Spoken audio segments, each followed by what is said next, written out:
The man who desired gold.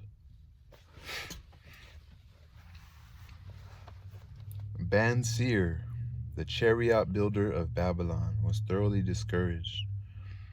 From a seat upon the low wall surrounding his property, he gazed sadly at his simple home and the open workshop in which stood a partially completed chariot.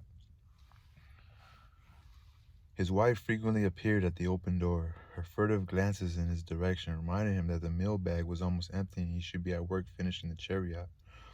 Hammering and hewing, polishing and painting, stretching taut the leather over the wheel rims, preparing it for delivery so he could collect from his wealthy customer. Nevertheless, his fat, muscular body sat stolidly upon the wall. His slow mind was struggling patiently with a problem for which he could find no answer. The hot tropical sun, so typical of this valley of the Euphrates, beat down upon him mercilessly. Beads of perspiration formed upon his brow and tricked down unnoticed to lose themselves in the hairy jungle on his chest. Beyond his home towered the high terrace walls surrounding the king's palace. Nearby, cleaving the blue heavens, was a painted tower of the temple of Baal. In the shadow of such grandeur was his simple home and many others far less neat and well cared for. Babylon was like this, a mixture of grandeur and squalor, of dazzling wealth and distressed poverty, crowded together without plan or system within the protecting walls of the city. Behind him, had he cared to turn and look, the noisy chariots of the rich jostled and crowded aside the sandaled tradesmen as well as the barefooted beggars. Even the rich were forced to turn into the gutters to clear the way for the long lines of slave water carriers on the king's business, each bearing a heavy goatskin of water to be poured upon the hanging gardens. Banser was too engrossed in his own problem to hear or heed the confused hubbub of the busy city. It was the unexpected twanging of the strings from a familiar lyre that aroused him from his reverie. He turned and looked into the sensitive, smiling face of his best friend, Kobe, the musician. "May the gods bless thee with great liberality, my good friend," began Kobe with an elaborate salute. "Yet it does appear they have already been so generous thou needest not to labor. I rejoice with thee in thy good fortune. More, I would even share with thee. Pray for thy purse, which must be bulging, else thou wouldst be busy in yon shop. Extract but 2 humble shekels and lend them to me until after the nobleman's feast this night. Thou wilt not miss them ere they are returned." "If I did have 2 shekels," Mansa responded gloomily, "to one could I lend them? Not even to you, my best friend, best of my friends, my best of friends, for they would be my fortune, my entire fortune. No one lends his entire fortune, not even to his best friend." "What?" exclaimed Colby with genuine surprise. "Thou hast not 1 shekel in thy purse, yet sit like a statue upon a wall? Why not complete that chariot? How else canst thou provide for thy noble appetite? 'Tis not like thee, my friend. Where is thy endless energy? Doth something distress thee? Have the gods brought to thee troubles?" "A torment from the gods it must be," Banser agreed. "It began with a dream, a senseless dream in which I thought I was a man of means. From my belt hung a handsome purse, heavy with coins. There were shekels which I cast with careless freedom to the beggars. There were pieces of silver with which I did buy finery for my wife and whatever I did desire for myself. There were pieces of gold which made me feel assured of the future and unafraid to spend the silver. A glorious feeling of contentment was within me. You would not have known me for that hard-working friend, nor wouldst have known my life, so free from wrinkles was her face and shining with happiness. Oh, nor wouldst have known my wife. She was again the smiling maiden of our early married days." "A pleasant dream indeed," commented Colby, "but why should such pleasant feelings as it aroused turn thee into a glum statue upon the wall?" "Why indeed? Because when I awoke and remembered how empty was my purse, a feeling of rebellion swept over me."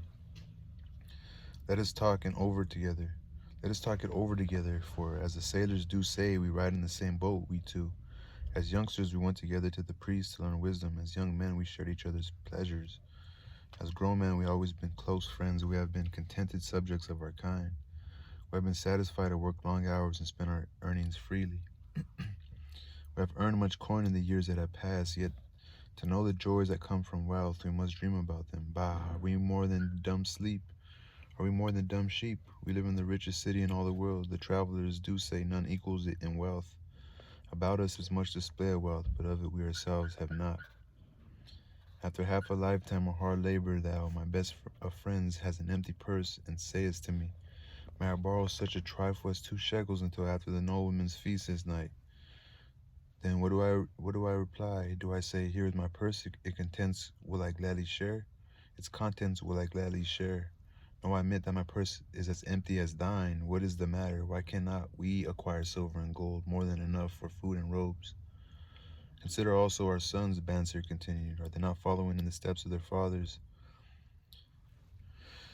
Need they and their sons' families live all their lives in the midst of such treasures of gold, yet like us be content to banquet upon sour goat's milk and porridge? Never in all the years of our friendship didst thou talk like this before, Bansir. Consider also our sons, Bansir continued. Are they not following in the footsteps of their fathers? Need they and their sons' families live all their lives in the midst of such treasures of gold, and yet like us be content to banquet upon sour goat's milk and porridge? Never in all the years of our friendship did thou talk like this before, Bansir. Kobe was puzzled. Never in all those years did I think like this before. From early dawn until darkness stopped me, I have labored to build the finest chariots any man could make, soft-heartedly hoping someday the gods would recognize my worthy deeds and bestow upon me great prosperity. This they have never done. At last I realize they will never do. Therefore my heart is sad. I wish to be a man of means. I wish to own lands and cattle, to have fine robes and coins in my purse. I am willing to work for these things with all the strength in my back, with all the skill in my hands, with all the cunning in my mind, but I wish my labors to be fairly rewarded. What is the matter with this? Again I ask you, why cannot we have our own just share of the good things so plentiful for those who have the gold with which to buy them? What I knew an answer, Kobe replied. No better than thou am I satisfied. My earnings from my lyre are quickly gone. Often must I plan and scheme that my family be not hungry. Also within my breast is a deep longing for a lyre large enough that it may truly sing the strains of music that do surge through my mind. With such an instrument could I make music finer than even the king has heard before. Such a lyre thou should have. No man in all Babylon could make it sing more sweetly, could make it sing so sweetly. Not only the king, but the gods themselves will be delighted. But how mayest thou secure it while we both of us are poor as a king's slaves? Listen to the bow, here they come. He pointed to the long column of half-naked, sweating water-bearers plodding laboriously up the narrow street from the river. 5 abreast they marched, each bent under a heavy goatskin of water.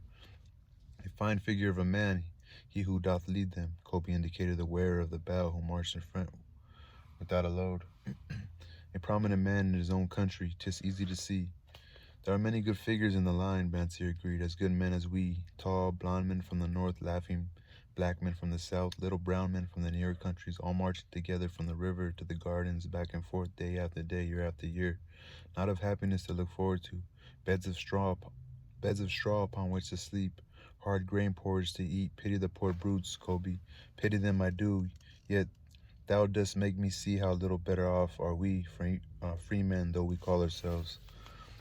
That is truth, Kobe. Unpleasant thought though it be, we do not wish to go on year after year living slavish lives, working, getting nowhere.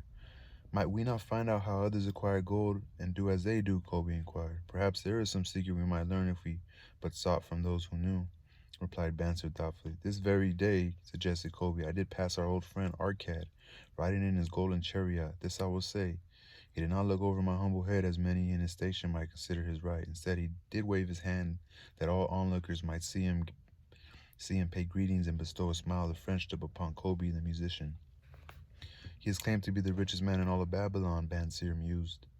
So rich, the king is said to seek his golden aid in affairs of the treasury, Kobe replied. So rich, Bansir interrupted.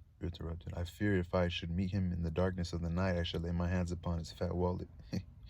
Nonsense, reproved Kobe. A man's wealth is not in the purse he carries. A fat purse quickly empties if there be no golden streams to refill it. Arcad has an income that constantly keeps his purse full, no matter how liberally he spends. Income, that is the thing, ejaculated Banser. I wish an income that will keep flowing into my purse whether I sit upon the wall or travel to far lands. Arcad must know how a man can make an income for himself. Does suppose it is something he can make clear to a mind as slow as mine? Methinks he did teach his knowledge to his son. Namasir, Kobe responded.